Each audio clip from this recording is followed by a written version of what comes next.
Bonjour à tous. Ce décryptage vous est offert par Dialbox.fr.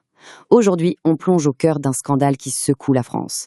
Imaginez, on est en août 2025 et une nouvelle tombe, une vraie bombe. EDF, notre géant de l'énergie, annonce vendre sa pépite technologique, Exaion, à un mastodonte américain du Bitcoin. Alors, une simple affaire de gros sous? Eh bien, pas si vite. Parce que, franchement, cette histoire, elle a comme un air de déjà-vu. C'est troublant. Et la question, elle est là. Elle est simple, et tout le monde se la pose. Est-ce qu'on est en train de revivre le même film? Le même film, c'est bien sûr l'affaire Alstom, il y a une dizaine d'années. Cette vente fait immédiatement ressurgir ce souvenir. Un souvenir assez douloureux pour beaucoup, perçu comme une véritable braderie de notre souveraineté nationale. Bon, pour y voir plus clair, posons les choses. Qui sont les protagonistes dans cette affaire? Qui est à la table des négociations? Alors, d'abord, il y a le joyau, Exaion. Attention, ce n'est pas juste une petite start-up sortie de nulle part. Elle a été créée par EDF en 2020. Et son domaine, c'est du lourd. Le calcul haute performance, vous savez, les supercalculateurs indispensables pour la recherche, la défense, mais aussi la blockchain et l'intelligence artificielle. Le truc vraiment malin, c'est que son modèle repose sur l'utilisation des surplus d'énergie nucléaire. Et pour couronner le tout, elle gère déjà des données ultra sensibles pour de grandes banques françaises. Bref, un vrai bijou stratégique. La question qui tue, mais pourquoi vendre un tel bijou? La réponse, elle tient en un chiffre qui donne le vertige. 53 milliards d'euros. C'est la dette d'EDF. Le groupe est étranglé financièrement et a désespérément besoin d'argent frais, notamment pour rénover son parc nucléaire. Et face à ce vendeur qui a la corde au cou, qui se présente?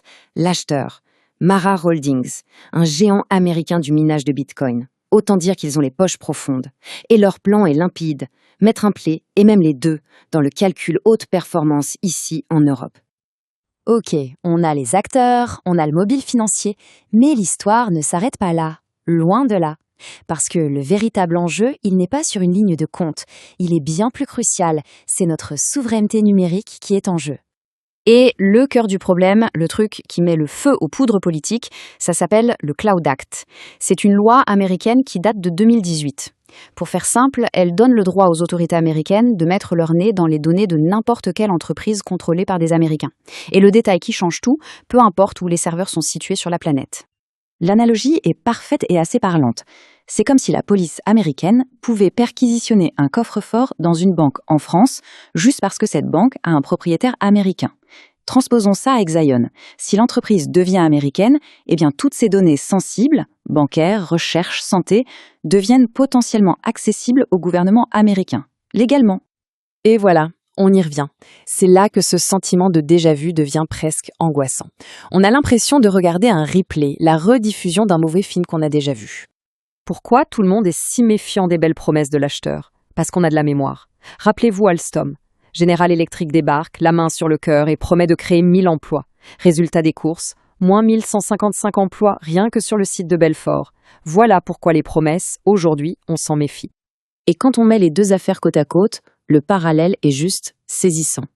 Un vendeur français aux abois, un acheteur américain aux poches pleines, un secteur ultra stratégique, le nucléaire à l'époque, le numérique maintenant, et bien sûr, des promesses d'investissement qui font rêver. C'est un copier-coller, à 10 ans près. Mais attention, il y a quand même une différence. Et elle est de taille. À l'époque d'Alstom, le monde politique était divisé. Aujourd'hui, pour Exaion, c'est tout le contraire. De l'extrême gauche à l'extrême droite, tout le monde est contre. C'est un front uni, et ça, c'est nouveau. Forcément, avec une telle levée de bouclier, le gouvernement a dû mettre le holà.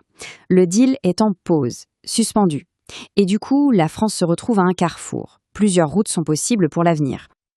Alors, que va-t-il se passer? Si on écoute les analystes, l'option la plus probable, ce n'est pas que la vente aux Américains se fasse. Ce serait plutôt de trouver un autre acheteur, mais un acheteur européen cette fois. L'idée, c'est de garder la technologie et le contrôle en Europe. Et pour bien comprendre pourquoi tout le monde s'agite, il faut regarder ce chiffre. 0,036%. C'est minuscule. C'est ce que la vente d'Exaion rapporterait à EDF par rapport à ses énormes besoins. C'est littéralement une goutte d'eau dans un océan. Et c'est là tout le débat. Est-ce que ça vaut vraiment le coup de brader un actif aussi stratégique pour presque rien? Alors, au final, que retenir de toute cette histoire? On voit bien que l'affaire Exaion, ça va bien au-delà d'un simple chèque. C'est un moment charnière, un vrai test pour la vision que la France a de son propre avenir. On pourrait le résumer comme ça, Alstom, c'était la leçon, Exaion, c'est l'examen de passage. Un choix s'impose, un petit bol d'air financier tout de suite, ou la protection de notre souveraineté technologique pour demain. Le débat est loin d'être clos. Voilà pour cette analyse. Juste avant de se quitter, un rappel important. Elle a été réalisée en octobre 2025, donc la situation a pu évoluer depuis. Et bien sûr, tout ceci est à but informatif. Ça ne constitue en aucun cas un conseil en investissement. Renseignez-vous toujours auprès de professionnels.